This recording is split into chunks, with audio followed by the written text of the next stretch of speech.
Well,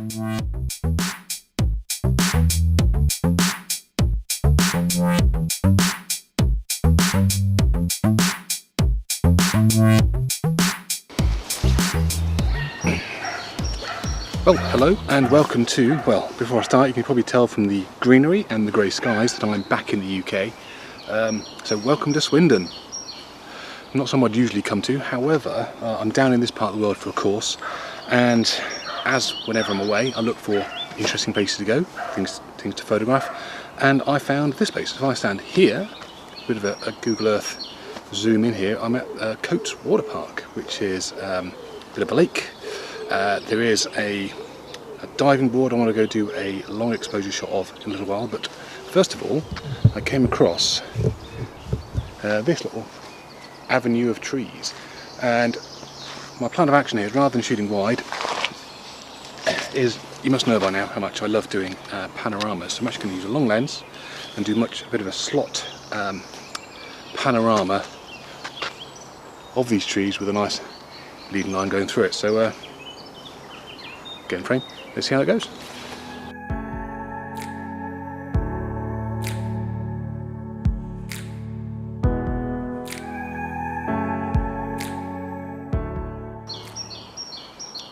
Right, so I'm all the way out to 200mm on the tripod, stabiliser off.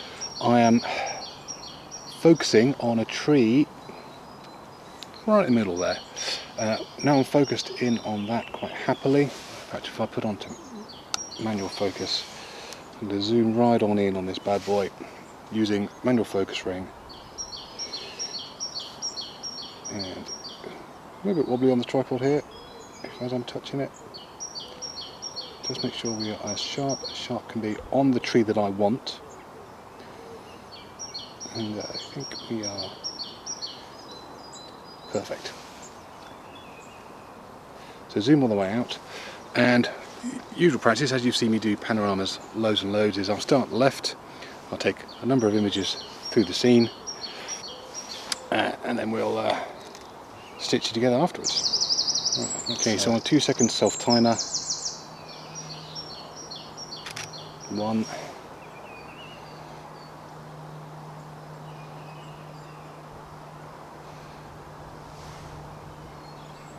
2,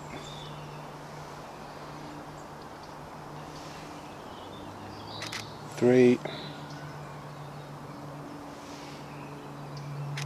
4, 5, 6, 7. That should give me enough breadth of the entire view, and I'll do one with a hand in the front, just so when I'm loading it into Lightroom I can see where my panorama starts and ends.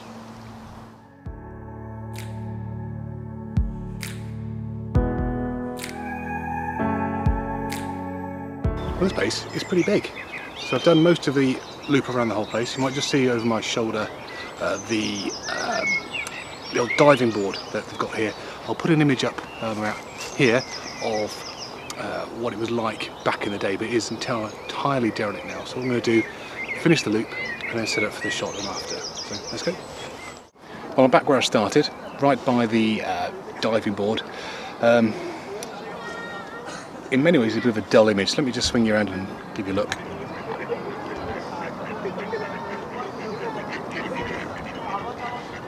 You see, there's nothing really much in the skies. I don't think there's going to be much. The sun's going to set behind me, well, probably not for an hour and a half yet, and I'm not hanging around here that long. But what I'm planning on doing is getting a nice square-on composition of this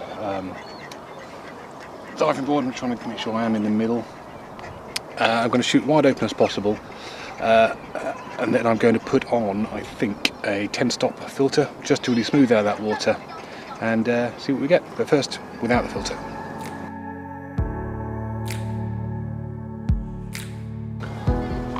So you can see, not very interesting image to be honest with you. So this bad boy.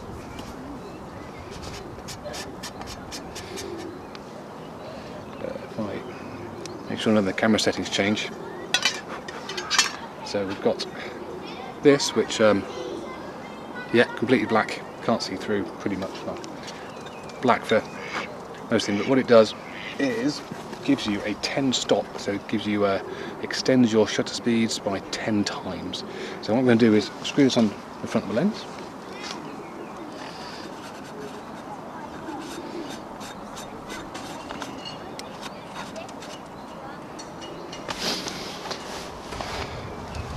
And now if I look through the camera lens, it's completely black, I can't see a thing.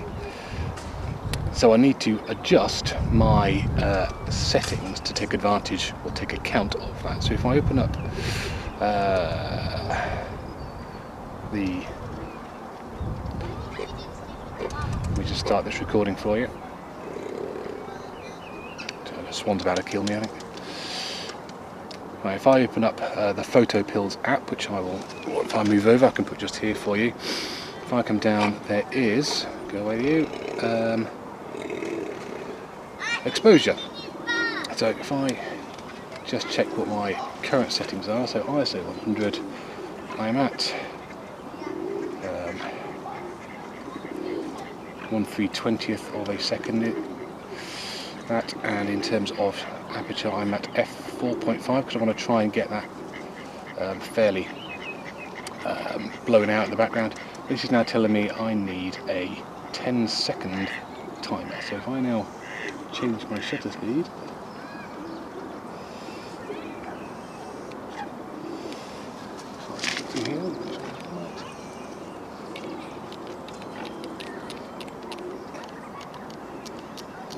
way.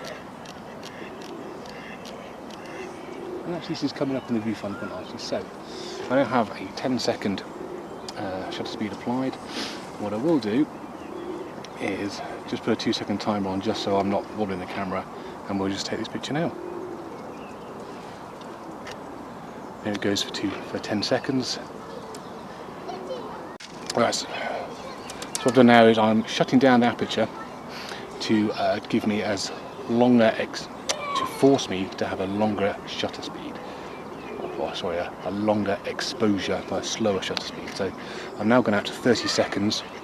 Close down the iris down to f8. Should be nice and sharp on the building, diving board, whatever, and I will have a very fuzzy. So if you see that, probably just missed that there, but the butt of a swan dabbling in the air.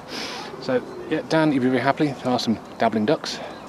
Gav, you'll also be happy. There have been some joggers and a load of cyclists as well. But yeah, like I said earlier, this is actually a really nice spot. Loads going on. There's mini golf over there. There's proper golf. There's a little train over here. There's all kinds of random stuff. But let's have a look at that. That's actually looking quite nice now. There's a bit of colour movement in the clouds. Right, while I've got you here, one other little change I've made recently is if you look at the camera, you'll notice I've got this brand new L bracket on, and that is my three-legged thing. It matches the camera perfectly, and so I can actually mount the camera, there you go, vertically as well as horizontally, and it's so much easier for doing panoramas with instead of having to flip the ball head over to one side. So really pleased with that little treat to myself at the photo show last month. It's good. And I had to go for orange, obviously, rather than the dull grey one. The end of my little trip to Swindon today. Yeah, surprising actually, because I've always gone past this place and never actually come to Swindon to find a little gem of this place. It reminds me a lot of Hartsholme up at Lincoln, where I usually go for my little walks. But yeah, it's worth a revisit. I think good recce today. Hopefully the picture of that old diving board will come out. There's a lot of swans and stuff moving around, but we'll see. If it comes out, you'll see it straight after this. And a nice little panorama of the trees as well at start my little walk around. So yeah, not a bad way of killing a couple of hours of an evening actually, considering it's nice and warm. For once I don't have a hat on in one of these videos. But yeah, so as ever, thanks for watching. Give us a like, give us a subscribe, and I will see you on my next photographic adventure. Cheers guys.